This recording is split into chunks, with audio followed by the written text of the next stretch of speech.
कलत्रं धनं पुत्रपौत्रादि सर्वं गृहं बान्धव सर्वमेतद्धि जातम् मनश्चेन्न लग्नं गुरोरङ्घ्रिपत्नी ततः किं ततः किं ततः किं ततः किम्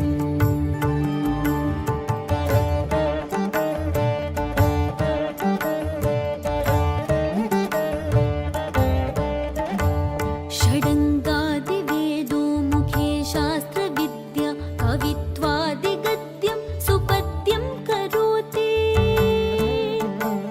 मनश्चेन लग्नं गुरोरङ्घ्रिपत्नी ततः किं ततः किं ततः किं ततः किम् पत्नी ततः किं ततः किं ततः किं ततः किम् ततः किं ततः किं ततः किं ततः किम्